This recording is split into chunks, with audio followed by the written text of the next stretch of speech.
Hey everybody, Melissa here. So I was asked if it's possible to create a fillable form with a submit button in Excel just like we did in Word. And it absolutely is.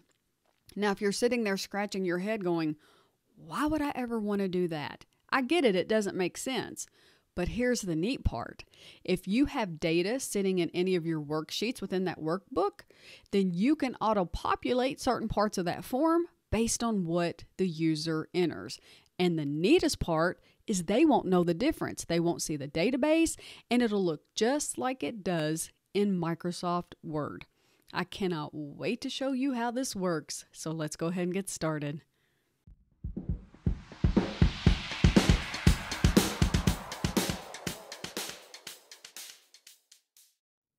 So before we start, I wanted to give you an idea of what our form is going to look like. So this is our fillable form with our submit button. If you notice, we do not see any grid lines like we would normally see, and it looks just like a form would in Microsoft Word, except for we are in Excel. So with that, let's go ahead and start building our form. So the first thing we want to do is format the layout of our form. And we're going to do that like we would do any other page layout. So go to page layout, go to size, and tell it 8.5 by 11. If you notice, it puts a dotted line in a column and a row, and that lets us know that our form needs to stay within this area. Now let's add our form header and logo. So what we're going to do is go to row 1, and we're going to expand it down quite a bit. And go from column A to J because that's where our border is. And we're going to tell it to merge and center. And we're going to add our text. And this is called Employee Appreciation Lunch. I'm going to take this text. We're going to make it quite a bit bigger. Maybe about 24. And then I'm going to line it to the left and in the middle. Now let's add our logo. Now to add your logo, you'll go to Insert, Illustrations, Pictures, and then you'll pull it in from wherever it's at, whether it's your OneDrive, your hard drive, or wherever. Now I'm going to make this a little bit smaller, and then I'm going to pull it up, maybe make it a little bit bigger, but wherever it is that you want it placed. And that looks good. So here is the information we need them to fill out on the form. We have their name, their manager, what they're eating, what time they're attending, and allergy information. So what I'm going to do to make it easier for them is I'm going to highlight any cell that they need to either input information or make a selection. So we need their first name, last name, manager. Now if you notice, I did not highlight manager title, department, or email because this is going to auto-populate based on what they select in manager. In time and attendance, I highlighted column A. That's because we're going to put checkboxes over here for them to select. Now, a couple things that I want to do formatting wise is in list of food allergies, they're going to need more room to type that in. So I'm just going to go ahead and merge and center these so that they have more room to type. Now down here where it says instructions, there is going to be text that populates here automatically based on what they have entered in the EpiPen requirement. So underneath instructions, I'm just going to expand this box just a little bit, and I'm going to merge and center these to make sure that there is room for whatever it is we're going to display. Now we're going to be adding some drop downs to the form for them to make selections from, and we're going to be working with two different types. The first type is going to be a drop down that exists within the form itself. The second type is going to be a drop down that references data in a database or another worksheet such as Table 1 or database within the workbook. So let's go ahead and create one that exists within the worksheet itself.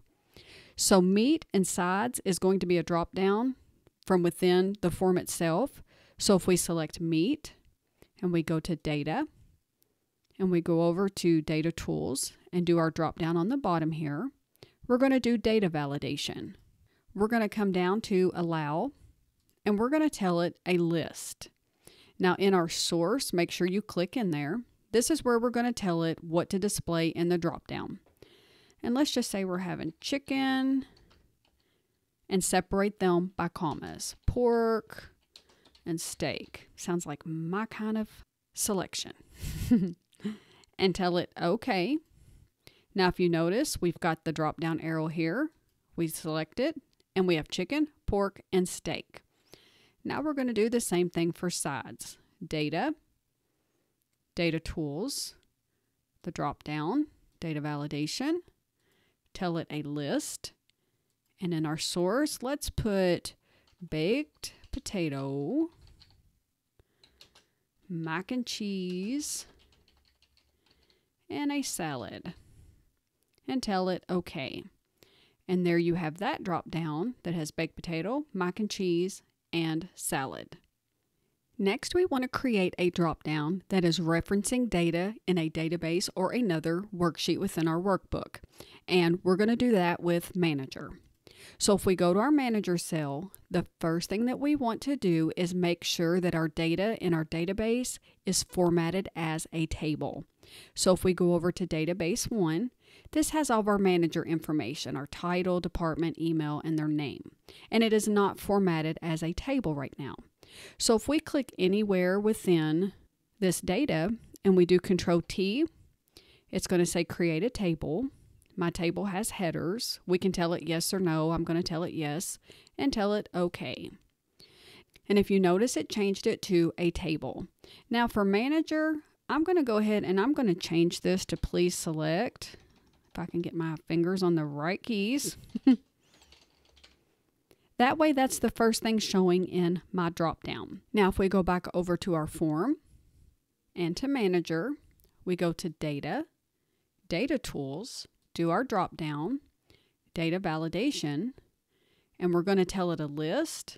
And in our source, instead of putting information separated by a comma, we're going to go over to Database, go to Column A, and select all of Column A. So just click at the top and tell it okay.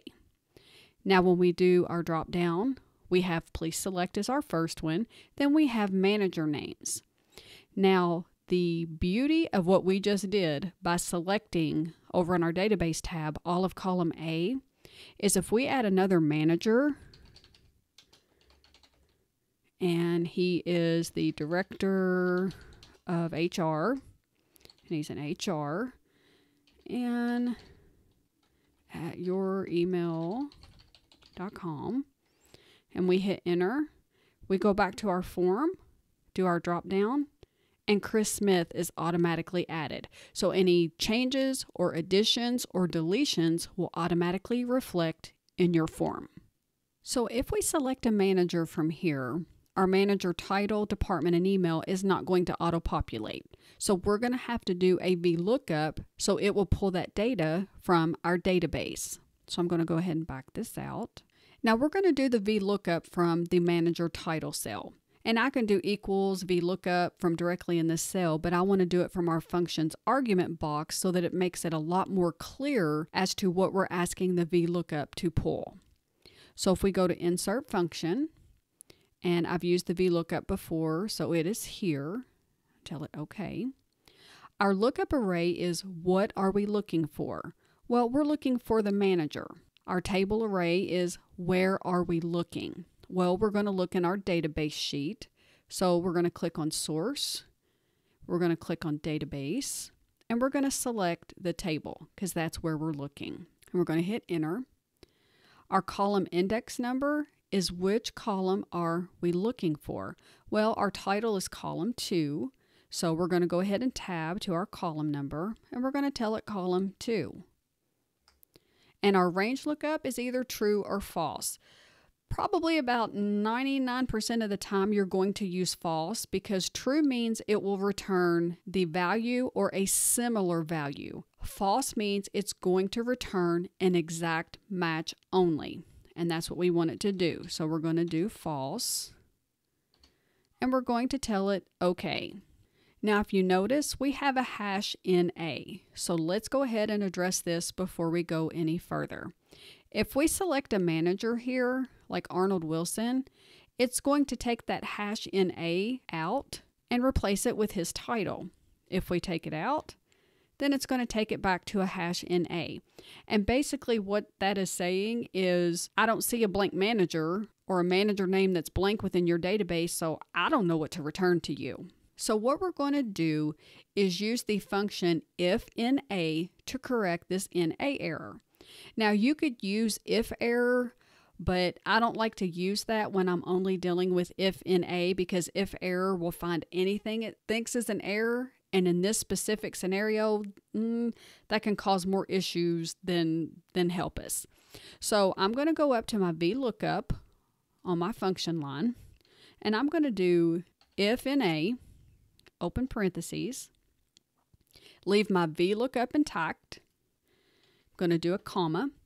Now, this final argument is, what do we want it to return instead of that #NA if it doesn't find anything? Well, I want it just to leave it blank. So I'm going to do a quote and another quote with nothing in between it, and that tells it to leave it blank. Then I'm going to close my parentheses, and I'm going to hit enter. And if you notice, it no longer says #NA, it's just blank. If we select a manager, Bill Rodas, then it's going to put his title. So let's go ahead and back this back out. So we want to do the same thing for department and email. So we're going to copy this VLOOKUP down to these cells, but the only thing we're going to have to change is which column they're in. Title is in column 2, department is in column 3, and email is in column 4. So I'm going to copy my VLOOKUP. Now make sure you go to the end and you hit a space and you hit enter. That way it doesn't mess it up here. We're going to Control V, and everything is the same except for our 2. We need to change to a 3. And then do the same thing in the last one. And instead of 2, change it to column 4. Now when we go up and we select, let's say, Amelia Tucker, it's going to pull in her manager title, her department, and her email. Next, we're going to look at this instruction box. Now, it is going to populate different ways depending on how they answer the EpiPen required question. For example, if it's left blank or they say no, then this instruction box will stay blank. If it is answered yes, then a special message is going to pop up in this instruction box. So we can put our yes and no drop down in this EpiPen required box one or two ways. We can go up to data, go over to our data tools, do our drop down, data validation, list, and we can put in here, please select yes, no. And it's going to add our drop down. The other way that we can do it is if we have data in another worksheet that's in a table, such as table 1, we can do Control T, make it a table. And I'm going to change this column 1 to please select. Then we can go back to our form, make sure we're in the correct field, data, data tools, validation, list, go to our source, but this time click on the up arrow, go to our table, and select our table, and tell it OK. And then we've got please select yes or no. So either way you want to do that, that is up to you. Now to get our conditional messaging to display in the instructions based off of the EpiPen required field, we're going to use an if statement. So we're going to do equals if, open our parentheses, the EpiPen required field, which is C22, equals yes, then what? If it equals yes, we want it to display the message, please set up meeting with your supervisor and HR for further discussion. And you want to put that into quotes. Then we're going to put a comma. And if it's anything other than yes, so if it's blank, please select, or no, then what do we want it to do? Well, we want it to remain blank. So we're going to put a set of quotes. And we're going to close our parentheses and hit enter. Now, as you can see, it's blank because this is blank. And if we go up and we select yes, then it displays, please set up meeting with your supervisor for further discussion. Now we're going to add our check boxes for time of attendance. We need to know if they are attending at 11, 12, or 1. So in order to add those, we're going to do it from the Developer tab. If you do not see this tab, you can go to File, down to Options, Customize Ribbon, and under Main Tabs on your right-hand side, go down to Developer and make sure it is checked. And then it'll show up on your ribbon. So under Developers, we're going to go down to Insert, and under Form Controls, we're going to click on the checkbox. And we're going to draw it. Now, if you notice there's some text out here, if we expand this out, we can get rid of that text because we don't want it. We just want the actual checkbox. If you needed to label it, then you can change it to whatever you need it to be. But in this case, we don't. Now we want to move it to where we want it. And let's just say that looks good. Now what we can do, instead of redrawing it into every one, you can just pull it down and it'll put it into each cell. If you do need to format it or change the size, just hover over the checkbox, right click, and it will bring up the box for you to resize or rename or anything like that. Now that we have our layout completed with the exception of the Submit button, which we will get to in just a minute, I want to do some additional formatting. So let's just say on my header, I want to put a border around this. Let's go up to our borders, do a thick border, and you can see it.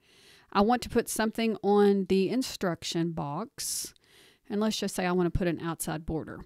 Now, if you notice, we are right up against where our margin is for our 8.5 by 11 box.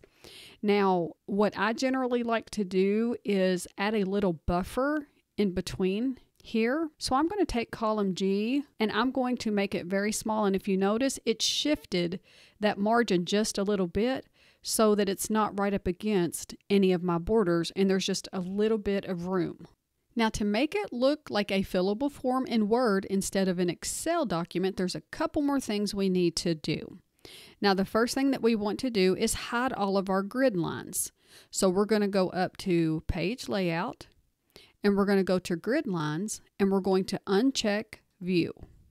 Now the grid lines are gone on the side and the bottom. So the next thing that we want to do is select the first column outside of our margin, which in this case is column H, and we're going to do Control-Shift right arrow, and that's going to select every column in our Excel document. We're going to right click and we're going to hide. And as you see, there is nothing past our column G. We're going to do the same thing with our rows. We're going to come down to row 43, which is the first one past our margin. We're going to select it, Control-Shift down, and that's going to select every single row in the Excel sheet. Right click and hide. And now all we have is our form. Now the next thing we want to do is hide any worksheets that have tables or databases on them because we don't necessarily want our end users to see those. Now we can right click and we can hide them. But if you have any sort of Excel user, they're probably going to know they can come in and unhide that. And then tell it to unhide the table and tell it OK. Now there is another way to do it, but I'm going to caution you.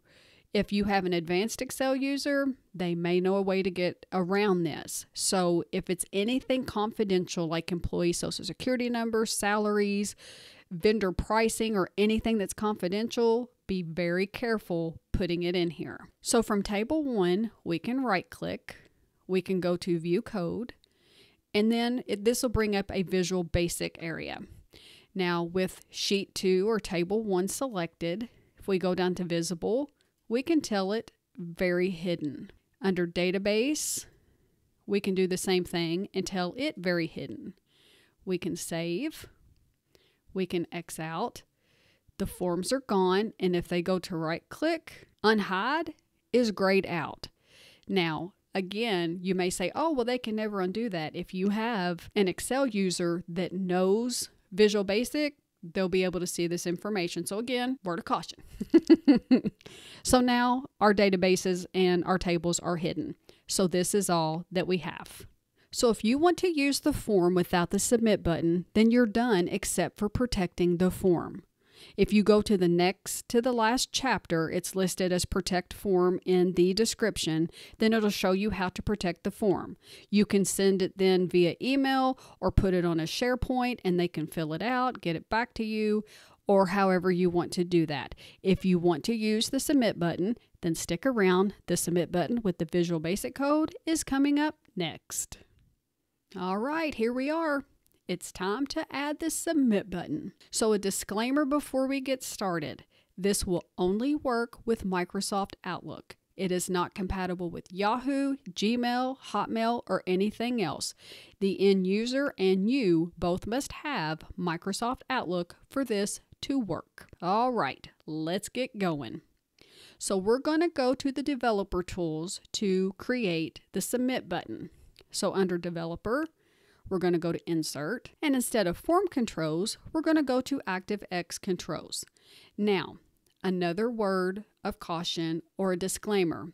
If you send this to your user or your employee and they have trouble opening it, the first thing you probably want to do is check with your IT department. Some of them lock down ActiveX Controls because, make no mistake, this is code, and code can carry viruses. So check with them, see if it's locked down. If that's not the case, then drop me a comment and I'll see if I can help you. So under ActiveX Controls, we are going to go to what I have always said looks like an eraser, but that is not what it is. So go ahead and click on the command button, and we're going to draw it. And I'm going to make it fairly large because, you know, I wear glasses. There we go. There's our command button. Now we can make formatting changes to the submit button. We can right click, go to properties, and this box will pop up, which is our properties box. The first thing I change is the caption. We don't want it to say command button 1. We want it to say click here to submit, or whatever it is you want it to say.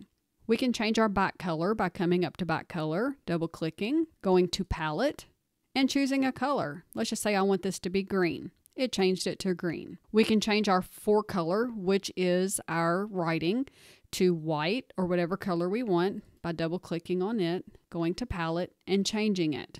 We can change the font type by clicking the 3 dots, and it'll bring up a font box where we can change the font style, we can change the size, and there's other options in here, but that's really about all I usually change on one of my buttons. So we can go ahead and X out of here.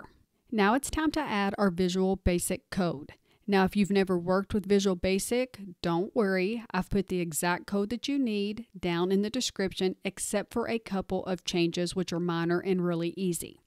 So to get to our Visual Basic coding area, we're going to double click on the submit button, and it will bring us here. Now we want to go in between private sub and end sub and paste our Visual Basic code. Now we'll have 2 private subs, remove one of them, and we will have 2 end subs, remove one of them, because if we try to compile it or try to save it, it will cause an error. Now a couple things that you might want to change is here in the XML body, it says type the body of your message here. Like I'll make this one submit button test, but you can make it employee luncheon, employee survey, whatever it is that you're sending to be filled out. And then with X out mail, the 2, now don't confuse this. The 2 is not who you're sending it to, it's who they are sending it back to. So once they click on that submit button, this is the email it's coming back to. You can also put a CC email, and you can put a blind CC email. And then you can put a subject. And I put here again, submit button test. Okay. So now we're going to save it. And it's going to say the following cannot be saved in a macro-free workbook. Do we want to save it as a macro-free workbook? No, we do not. We want to save it as a macro-enabled workbook. So then it's going to bring us to where we're going to save it. It's defaulting to mine. You can tell it to save it wherever you want to. And we're going to do our drop down here, type, and tell it Excel macro enabled workbook, and tell it to save. And then we can X out of here. And now we're ready to protect the form so we can send it to our users. Okay, so the last thing we need to do, whether you are using the submit button or you're just using the form without the submit button, is to protect the document. We want the end user or our recipients to only be able to fill in what is highlighted and click the submit button. So if we go up to review and we do protect sheet and we just do locked and unlocked and tell it okay, they can't change anything on this sheet. So let's unprotect it. And what we're going to do is we are going to select all of our cells by using our control button and our mouse that we want them to be able to either change or make a selection. So it's everything that is highlighted. And once they're all selected from our home tab, we're going to go to format and we're going to tell it to lock cells, which in this case is going to unlock them. And then we're going to go back to format and protect the sheet. Leave these both checked, tell it okay. And now if they try to change manager, they'll get that horrible sounding error. But if they try to type, they can. Okay? They can do the check boxes, but they can't change the actual time of attendance. And that protects your sheet from any inadvertent changes. Now, as far as unprotecting the submit button, we do not have to do that because that is all driven by Visual Basic Code. So that is a macro running on the back end, and therefore it does not need protected. And now our form is protected from any inadvertent changes. Now that everything is done and it's ready to go, let's give it a test run. So I'm going to go ahead and close out of it. And from Outlook, I'm going to send it as an attachment. So when you browse to its location, make sure that you use the macro-enabled document. And I'm going to send it to one of my email addresses. I'm going to put in a subject of test and send it on. So I'm going to go ahead here and enable the content. Now, let's do some tests. So we've got our protection set and it is working. So let's go ahead and fill out the document. When I select my manager, it is auto-populating their title, department, and email. I want steak, of course. Mac and cheese. I'm going at 1. I am allergic to everything. And yes, I have an EpiPen, and there is our special instructions for that being yes. Now, something really important here for your recipients, and I will put it in the description as well. They have to save this document somewhere on their computer before they hit the submit button and after they filled it out. So once they get to this point, they have to save it. If you see this read only, if they try to click the submit button from within here, all of this data will be stripped and you will receive a blank form back. So let's go ahead and save it. And it's going to save it as copy of fillable form. If you want them to just make it fillable form and change the name of it, you can, or they can just leave it as copy and you'll just know in your inbox that's what you need to look for. So let's go ahead and save it. And now you see the name has changed to the copy, which is the one that they want to submit. They'll click submit. It will invoke Outlook. If you notice, it has the email you ask it to send it to. And then it has any information or text that you put into your Visual Basic Code. And then it has your subject that you put in your Visual Basic Code. So they can go ahead and send it. Then when it comes back in, you can enable the content and you have all of the information they submitted in your form. And there you have it. How neat is that? Now you can create a fillable form with a submit button in Excel and use data that's in your workbook to help populate it. If you found this video helpful, please be sure to give it a thumbs up. Drop me a comment if you have any questions, feedback, or ideas for future tutorials, and be sure to click that subscribe button before you leave. And I'll see you in the next tutorial. Until then, thanks so much for watching.